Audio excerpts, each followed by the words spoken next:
Hi, I'm Anne-Marie and I'm a social work student doing a community-based work placement here in sunny Govan. And I'm here today with Val, who is an addiction support worker, and along with Val is Marie. Both Val and Marie facilitate a FASS group based within the community hub, which offers support to families where drug addiction has impacted their lives in some way. Also with Val is our student Kimberly as well, don't want to leave you out. Val, could you just give me a wee bit more information regarding your role as an addiction worker?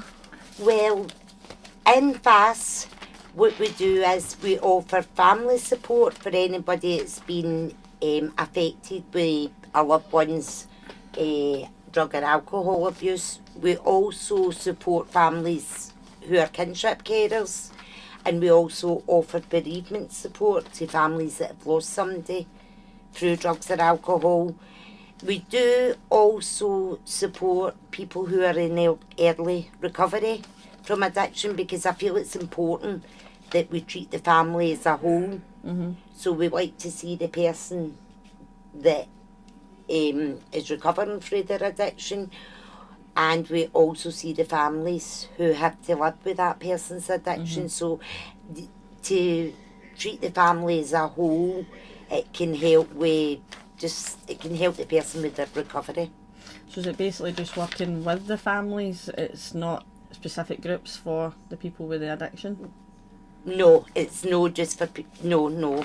What we do basically is we will see people who have addiction issues, but they have to, as long as they come into the centre and they're not under the influence. I mean, we will speak to people who are actively involved in addiction as well.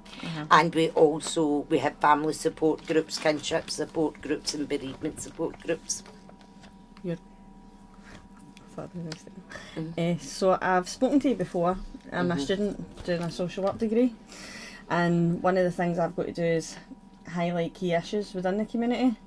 And I've sat in your own groups and some other groups as well, and I've done a lot of fundraising, spoke to quite a lot of people within the community, and one of the issues that's coming up time and time again is the street Valium.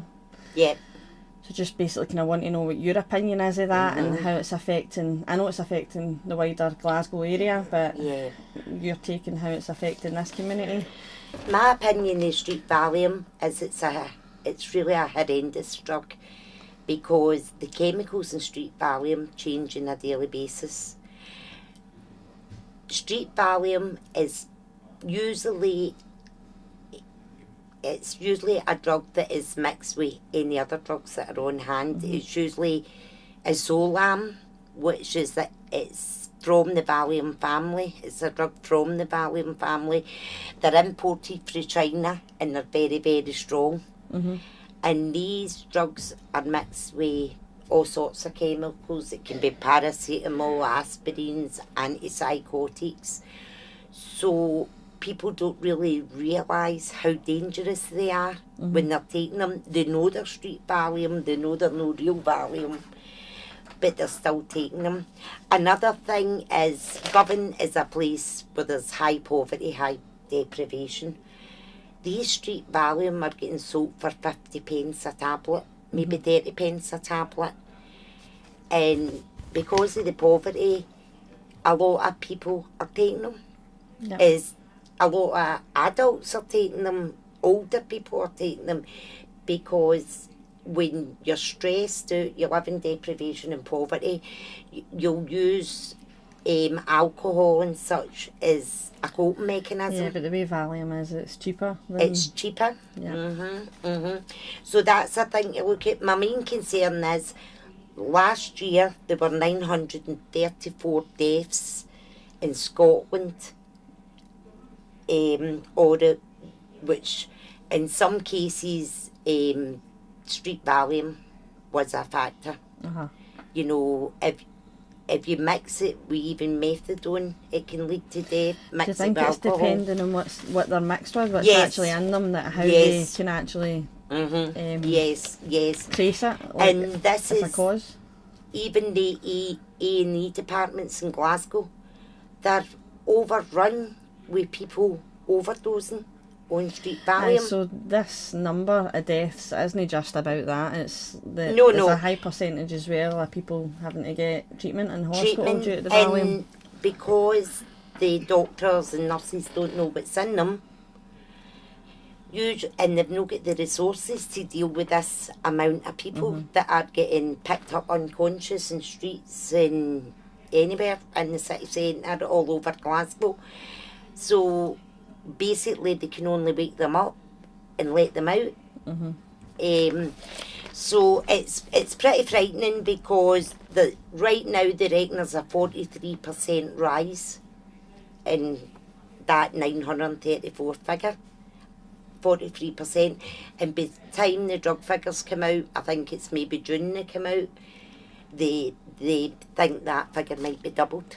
One of the things I was going to ask you was about how they gather this information, and do you think these statistics are really true? Do you think there's is it maybe a higher number than that? Could be higher, because a lot of causes of death are because street Valium is mixed with so many different drugs. The death certificate won't record street Valium.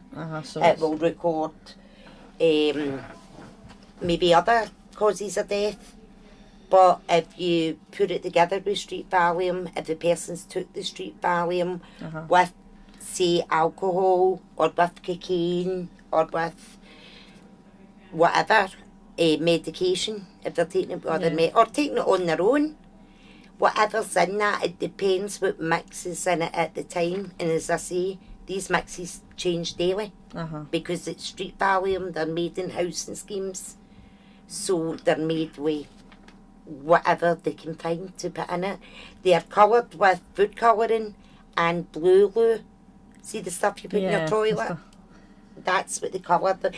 And they add powdered sweetener to it, so because Valium's got a kind of sweet taste.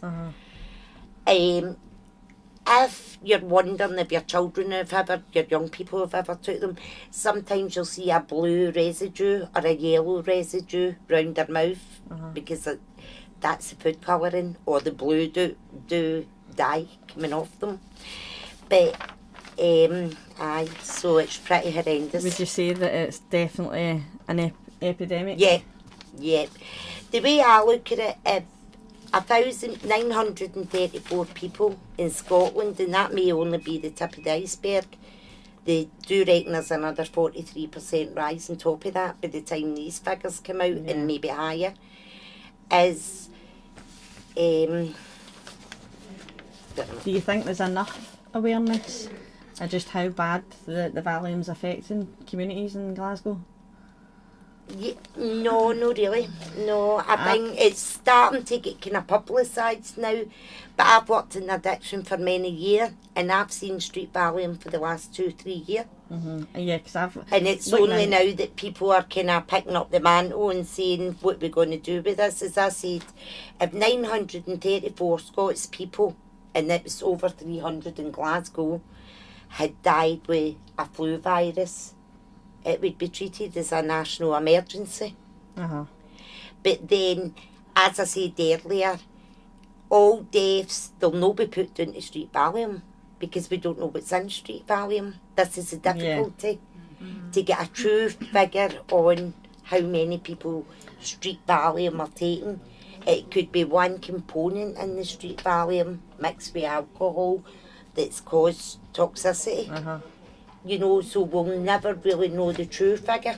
But it's high. In my experience as addiction worker, it's an epidemic proportions. Marie, as a member of the Govan community and being someone who's suffered a bereavement due to drug addiction of somebody close to you, what's your opinion of the street Valium and the deaths and illnesses that it's causing within your community? I think it's I mean, my son died 24 years ago, and I really think, I thought it was bad then. The year he died, 1995, it was a lot of deaths that year, but I don't think it's got one bit better since then. I mean, at 24 years down the line, you'd think something would have give, you'd think they'd have found something to Do you think that it's something that's kind of went away and coming back? This is like a bit more of an epidemic again. Worse. I think it's and really it's always worse. been there. It's just that it's been publicised a bit more recently. So Val, as a drug addiction support worker, what do you think could be done to tackle the concerns surrounding street Valium, not just within Govan but within Greater Glasgow area?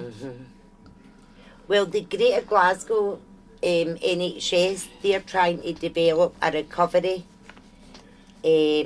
integrated system of care, which is for people in recovery that they're not only getting treatment but they'll have follow-up treatment, and they'll look at everything in their life, their social needs, their physical needs, their intellectual needs, you know, as a whole, as like kind of person-centred, that it's not enough just to detox somebody. If the social networks are in place, the social problems will exist, which causes this anyway. So I've also looked at, I grew up in Govan myself, and I've looked at how poverty and deprivation can deplete communities. There's absolutely, unless you play football, my grandson's at a football club, but for teenagers like 12 to 16, there's 12 to 18, there's very little in the community. Like when we were younger, it was youth clubs, you went every night of the week, but now, due to resources, everywhere's been shut down, and I think this contributes to how you'll get young people hanging about the street corner, and then they're stigmatised right away. As soon as you see them at the street corner, you're thinking, oh, what are they up to, what, you know, and this goes into the education system, it goes in everywhere. You know, you hear about how well people are doing in schools, and schools have got to work within their resources, understand that. But there's school exclusions, and there's maybe some young people don't cope so well academically. But I believe everybody's got value and everybody's got a talent. Definitely. So I think if we can get young people, maybe from primary 7 age, go in, educate them, let them know about street drugs and what's out there and what it does to you, but also campaign to get money into communities. For not so much youth clubs like they were in my day, but for like kind of training schools at night where they can learn trades, vocational trades. I think that would be definitely beneficial. Yeah, well I think so, like this is all harm reduction, get the young ones in, get them early, educate them, show them skills that they can do, because everybody's got skills and qualities, we just need to find them. If you dig hard enough you'll find them, and engage the young people in something they would like, something where they feel they've achieved. Because in places of deprivation we've got loads of kids that are excluded from school, and it all kind of starts from there. You know, they're bored, they've no money, they've nowhere to go, so they all group together, go down railways, go down the spare run, go, you know. It's definitely one of the things I've discussed in here, like how would you get the young people in, and I never thought of that. I never thought that maybe actually doing courses where they can get some kind of qualification, certificates, recognition of their skills. And that builds a self-esteem, and look what you've accomplished. It's about telling every young person you're worth it. Definitely. You're no different from anybody else. You can achieve anything you set out to do. It's about giving them places where they feel accepted, where they feel belonged, where they'll not be judged. You know, it's about tapping into their skills, their abilities, their qualities. Like saying Sunny Govan Radio, they can come in and learn how to record music. You could have volunteers that would show them how to play guitars, how to play instruments. The hair and beauty world has took over.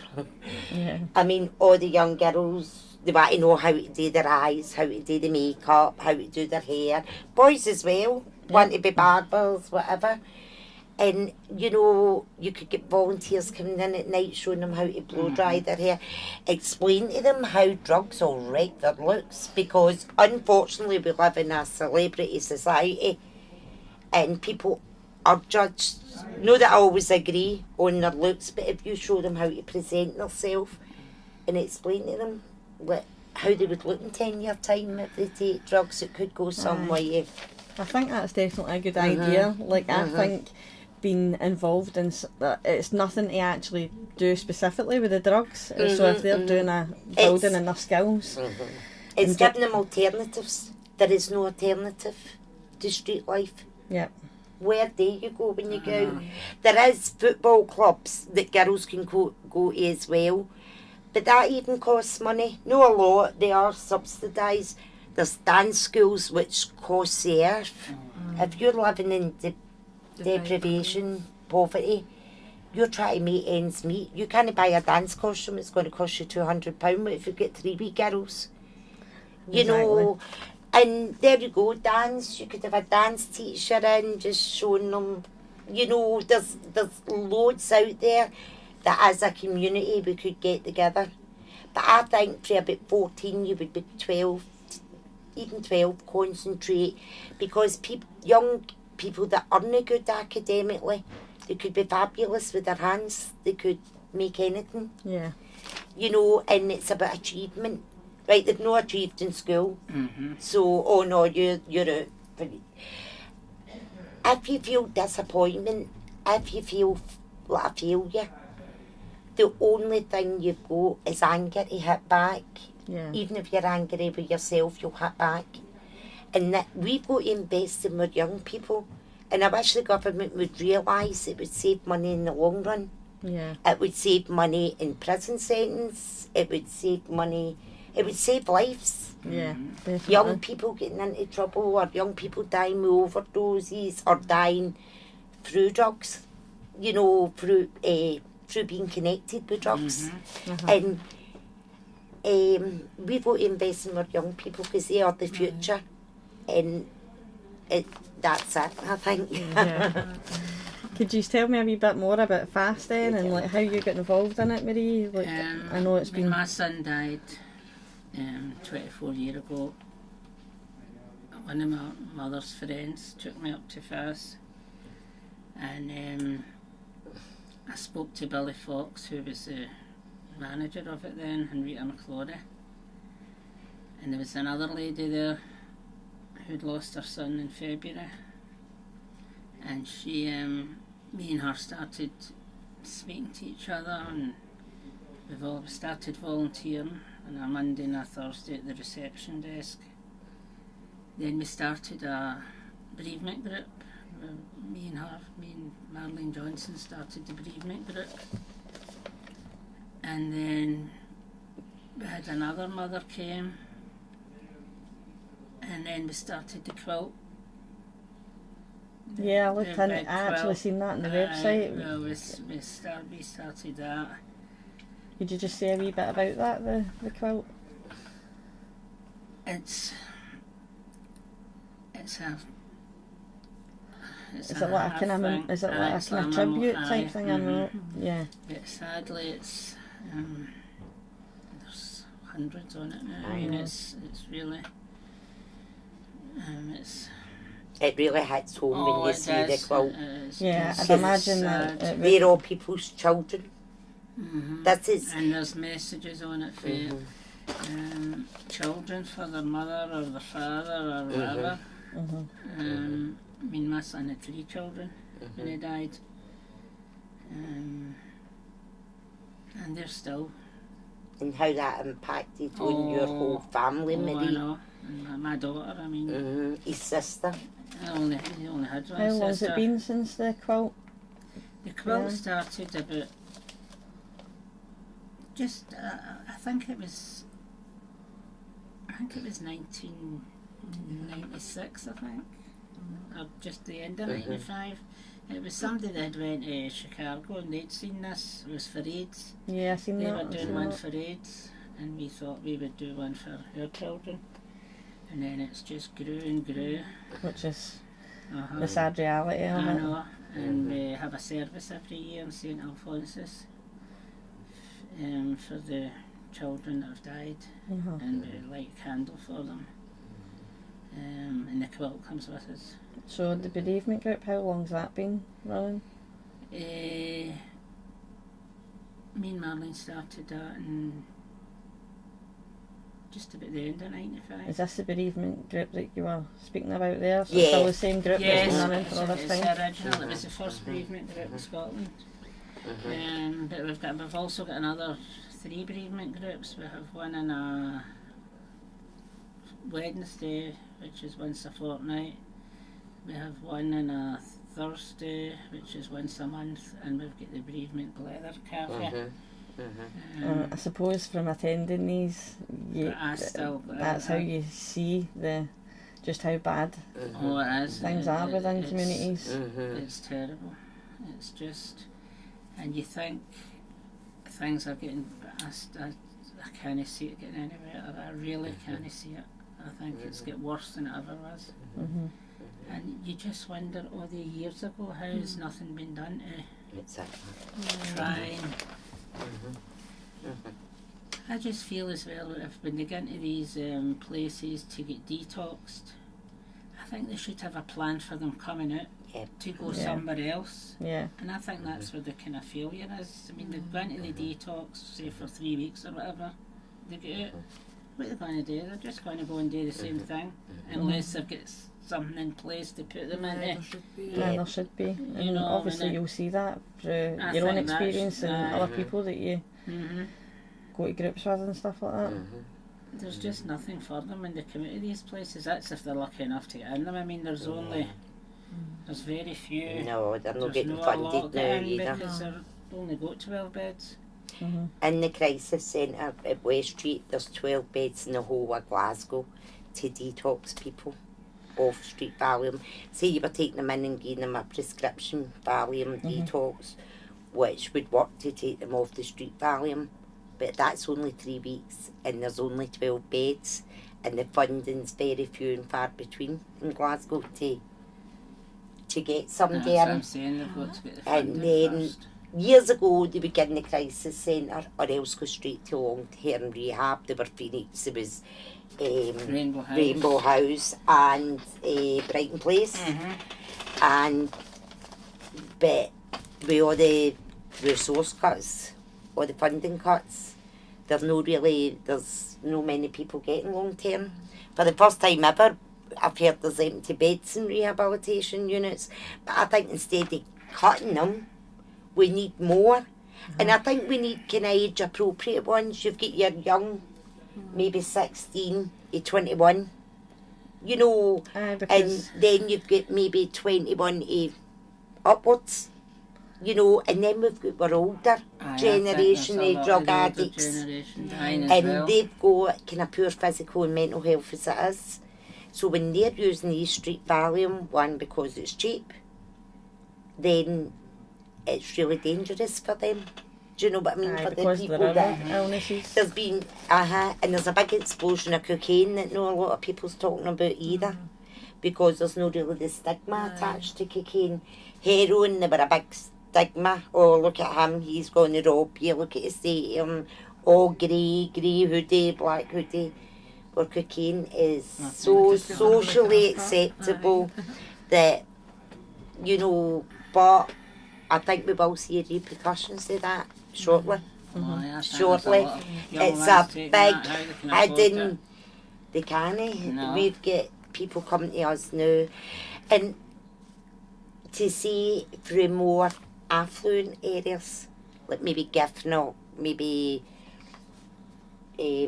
more affluent, where's affluent areas like Bishop Briggs, Giffnock.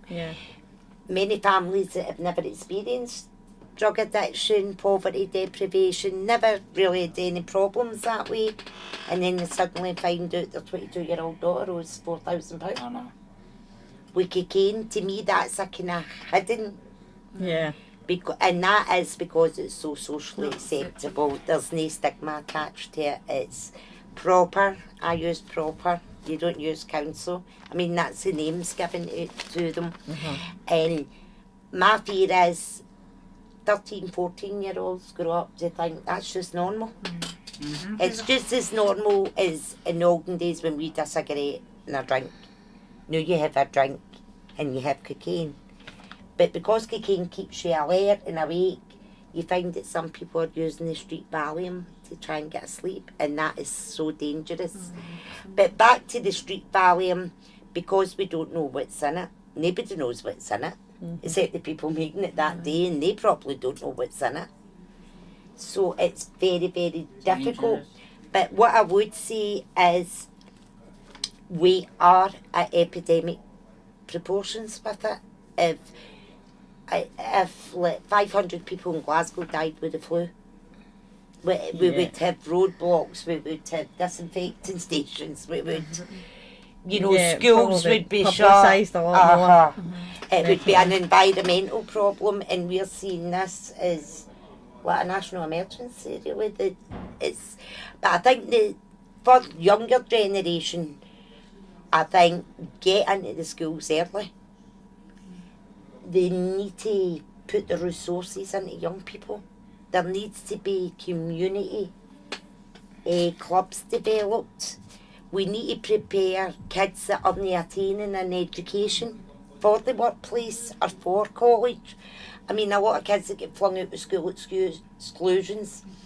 Right, that's okay, you can go to college at 16, but they couldn't cope with their peers in school. So all of a sudden they have to make this transition into an adult college where it just falls through.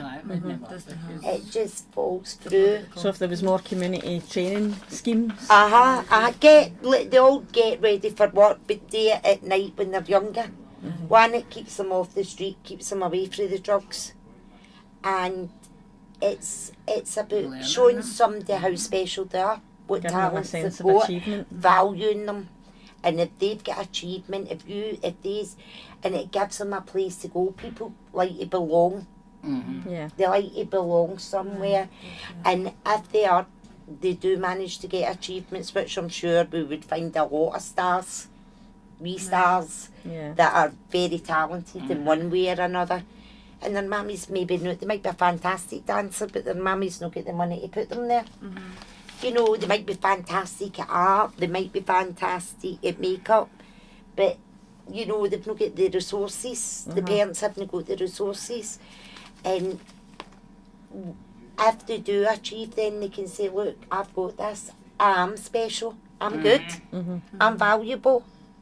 And that will build their self-esteem and confidence. And I think the biggest thing is, that's why kids enter gangs, they need a sense of belonging. So we need to do an alternative belonging and show them alternatives, because there is alternatives to taking street Valium and booze at the weekend, but the danger they're putting themselves in is horrendous. It's horrendous. And I think governments and whoever need to take notice of this epidemic, because that's what it is, an epidemic of young people. So it's education in the schools, community places, centres, and even for kids to get flung out of school, at Sunny Radio some of them could do some music in here through the day instead of going to school. Alternatives. I don't mean they not to go to school and not be educated, but you do get some kids that they get a stigma attached to them, they get a label. And labels are hugely powerful. And people go, aye, but labels, they shape your identity, who you are. And it's huge, Probably stops you getting into other schools as well. Oh, it stops everything. You get a reputation.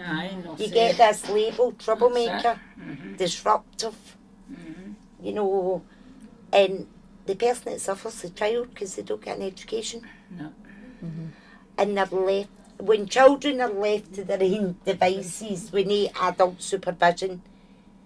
It happened in my family. You just get the railway or go to a spare ground or go up a close, and that's where they can get introduced to drugs and alcohol and cannabis and whatever else, But I know a lot of teenagers will experiment, but unfortunately street Valium is death. It really is. Yeah. That's how, I mean, we've had a lot of casualties in Govan, young people. They've just went to bed and no woke up with it. And it's as Marie will tell you, it's devastating. We are getting like 40, 50 referrals a month for families that can't cope. As I said, the ones from more affluent areas as well. They're like coming in and going, my daughter's on coke or else street Valium, but they end up owing all sorts of money, and that's the first time they find out anything about it.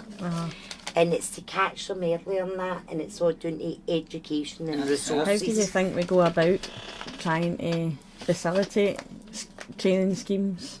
Will all be the government for more money, more money to be put into communities, and engage the people in your local community. Yeah. It's amazing the people that want to help. Look at the hundreds of families Marie's probably helped in 24 years in FASS. Yeah, I've seen that myself, even just for doing fundraising within the area. Everybody's very willing to help each other. And I was born in Govan, and Govan was always a tight-knit community. Obviously it's changed now, but more integration with everybody, engage the community, engage the young people in their community. This is your community. This is where you'll be bringing up your children in the future, and make it good. You know, you are our future. They're our value, young people. I just feel young people, if they've not got high education attainment, I just don't think they're valued. They're seen as another drain on society. Another drain on society. And I mean, that shouldn't happen for any young person. Because I believe and everybody has got something good about them, and you just need to find it and bring it out. You know, and engage mothers, engage grannies, engage dads. You know, engage professionals in the community. You can apply for funding, but I think as a whole, not just in Govan, the whole of Scotland or UK, there should be money pushed into young people, because it's all been took away. It's all been took away. The sport activities, but if you had no sporty, they cost money as well. Football boots, £50 a pair. If you're no sports minded, there's not an awful lot out there for you. No. The dance communities, they cost a fortune. They're very good, but they cost money. And a lot of people in Govan are unemployed and haven't got money. A lot of people melting any area also. You know, we've got to be responsible for our young people. They are the next generation. And I think if governments would realise that what they invest in now will probably save them money in the long run. You know, it's about people getting together, people power, and getting the young people to engage with you. And whether you've got to go out in the street and talk to them at night, you know, think outside the box a wee bit, go and speak to them. What do you want to learn? Exactly. What would you like to do? Do you like all your rapping? Do all your rapping in here? You know, they like to be... Kimberly, you'll be able to say there, but some names, I'm too old. I think one of the main things is they're not really being heard. No. Maybe call a meeting in here one night or something and say, right, I want to know, we all want to know. What's happening, is there any... What about the PI? Do they have any clubs? I'm not sure. They used to, I don't know, I'd need to go and see. And plus we've got a black community down here, we've got a Chinese community, it's maybe about, and Polish. We've got a big European community now, we've got a huge Chinese and a huge black community. And the communities, their children are growing up in Govan, and they're going to get introduced to drugs and... You know, so it's about integrating the community, seeing what can be done. It's feeding ideas off each other, but involving the young people at the very start. At the heart, yeah. And following up that support. No just like you come on a Tuesday and I don't see you next Tuesday. give them a wee phone on the Wednesday or on the Friday. Hiya, how you doing now? You getting on with that project? Make people feel they belong and valued and they're part of something. That's what I think. So, Right, well, thanks for... and can I just say one more? Yeah, And that's fine. people who are 16 and that, it's about getting more rehabs, more treatment centres, more integrated care. You know, like social support, financial support, treatment, you know, and following it on. Having like through processes where they go to next. Having it structured, you know, structure, like they go maybe to the crisis centre, then they go to a rehab, then they go into a kind of work placement, then go to... Yeah, and following it through. Yeah, like follow through. You know, that's what's sadly lacking. People can go to rehab for 6 months, but remember, you're in a false world. You're being supervised constantly. See, when you get back out, That's the danger point. you have got to equip people with the skills, work on their qualities, work on their self-esteem, their confidence, that when they go out, they know where they're going. You know, they're getting into, like even a work placement. That's what the government wants, a work placement, you know, and people need to be busy. They need a routine, they need structure, they need consistency. And if that's not there, it's like trying to build a tower without glue. And if but the community can be the glue of that tower. You know, you stop it falling down. That's how it falls down. It's like homeless people, give them a house, but they can't keep the house unless they've got the social. A lot of people have experienced homelessness, have maybe come out of the armed services, maybe come out of prisons, maybe, you know, come out of jail, where they're a wee bit institutionalised. So we've got to look at that and all, because there's a huge amount of people homeless taking diazepam. A young girl died in the Trongate. There was two found out, Two wasn't there? found out. And I just think, between last year, 2017, 2018, 934 deaths in Scotland related to alcohol and drugs. And that's up 43%, and it will be, I can't say an exact figure, but it could nearly double. Now, even 1600, 1800, is that no an epidemic? Is that no a national emergency? Because I think so. I think so. They need to put more resources in and follow up those resources with other resources. And there's not any jobs for them either. No, You know, it's the unemployment, apprenticeships it's and all everything. that are all taken away now, and they don't have many I think Govan apprenticeships. Housing, they started a few boys in apprenticeship, didn't they? I'm sure they did. It's about that as well, getting the local housing associations to provide apprenticeships and training kids for about 14 who aren't going to go to uni, who maybe aren't going to be academic, vocational skills. They're all dying trades. Plumbing, joining, you know, joinery. And I know there's some wee boys would love to do that, and girls, girls. Here, as I say, term beauty is huge, isn't it, Kimberly? You're young. I know my daughter is. I need a weave, I need my eyelashes done, I need my nails done, I need my tan done. That all costs money.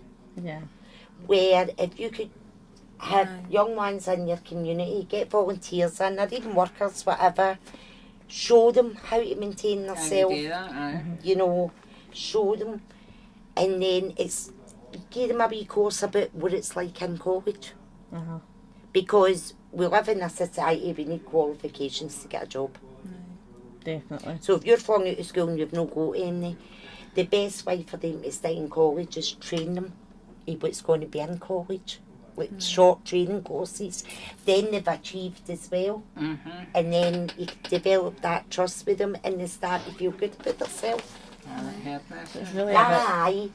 And as I said earlier, unfortunately we live in the world of celebrity, rightly or wrongly. young ones are judged on their appearance, No, definitely. aren't they? Which Aye. shouldn't be, but unfortunately That's they what are. Aye. So it's about showing people how you're expected to turn up for work. You're expected to turn up clean, with clean clothes, tidy. If you're in poverty, you've not always got new shoes to wear. So you can show them life skills, develop life skills. Like, get your trainers a wash before you go to work, or whatever, your shoe, practical skills. And also that you could do cooking, hospitality for people that want to get into the entertainment industry or hotels. There's loads. There's The no community's got to point get really. together. There's no point in educating them about the effects of Valium and then not having anything in place. Yes, as an As alternative. an alternative, yeah. The key is alternative. Yeah. Show them that there is a better life. This is Yeah. all. That this, because I think we're developing into a culture that's okay with things. Yeah. And it's not okay. They're just saying it's not. It's not okay. And as I work in family addiction support service, I have worked in a lot of addiction services. Have you seen the pain these families go through? I mean, like Marie and that, I mean, these women are the strongest women I know. Uh-huh. You know, how they help all these hundreds of other people deal with what they've went through. Uh-huh. And they're a great community. FASS women are a great community. And I mean, the groups and all these women, most of them have all those family members. And they're so strong, you know, and that shows you what can happen when people unite. Do you know what I mean? Yeah, Like when so that's definitely what communities it's all about. unite. But Yeah, Kimberly, that's a she's fact. young, what do you think? With the cope and that?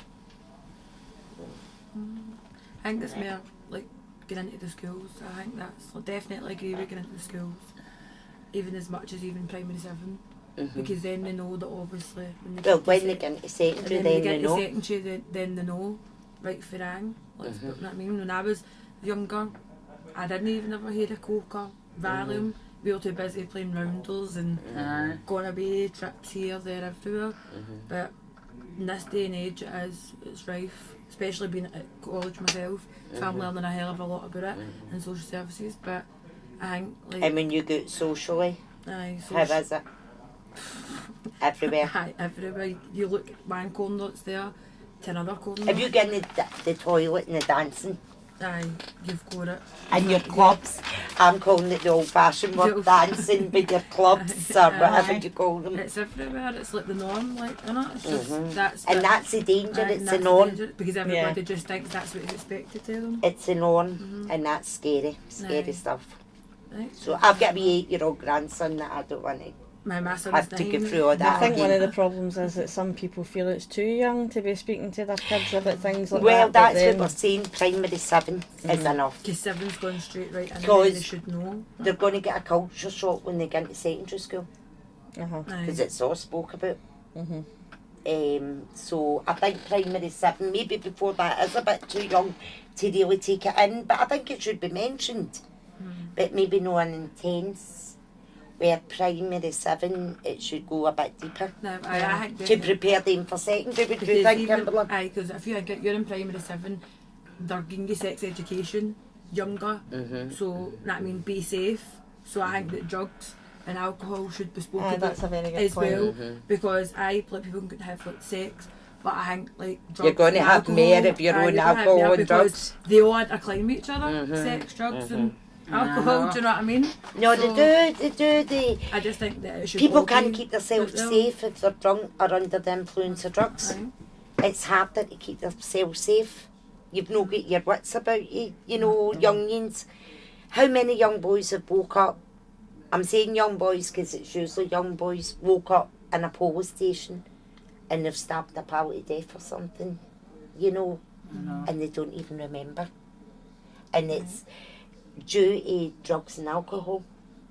Do you know what I mean? It's thankfully the gang culture isn't as bad as what it was, but I think that's because drugs have took it. Aye. You know, they've got to get into other schemes to get the drugs, so you know. But it's about the community. It's not just drugs, it's poverty, it's everything. deprivation. That's the biggie. And it's lack of resources. Aye. When people are bored, people turn to other things. Yeah. And young people shouldn't be bored. They They shouldn't, should be encouraged to learn, encouraged to make Flourish. the best of themselves. Flourish, that's Yeah. it. That's a Flourish, good that's a great word. And if you tell a young, it's like the labelling theory, as I said earlier, kids get labelled troublemakers, no users, whatever. If you label them, you're wonderful, look how talented you are, they'll start internalising it and believing it. Yeah. And then their self-esteem will build and they'll say, you know, she's right, I can do this. And I think that's the way forward. But to get there, we need to involve the young people themselves. We can get older addicts going into school, ex-addicts, Yeah. people that have been Sharing their story. addicted in the past and in recovery. And I do believe people should be going into schools to say, I've got friends that have got their legs amputated and things with drugs. And I know it's pretty horrible, Aye. but if they can and go show them and They're say, getting to see this what- is aye. what happened to me. I know they did years ago. Getting Aye. schools, when I first went to But they've kind the of stopped it, association. hadn't they? I think there The is maybe. police took over, they started doing it after. In poor areas, it's a stigma. But I don't think they do it now. I'm not sure. No, I don't know, Marie. But I'll tell you, the cocaine is a hidden epidemic. No, that's Oh, a aye. hidden one. It's hidden because it's normalised. You know, no stigma, that's what you do. And that's very dangerous. You mix any drug with alcohol, it's very, very dangerous. We'll end it there today, so thanks to Val, Marie and Kimberly for sharing their knowledge and experiences. I hope it's raised some awareness of the effects of drug and alcohol misuse and the impact that it can have on families. If anybody has been affected today by any of the issues discussed and require any support, you can contact the Family Addiction Support Service on 0141 420 2050, and you can also access the FASS website at fassglasgow.org. I'm Anne-Marie and thanks for listening today.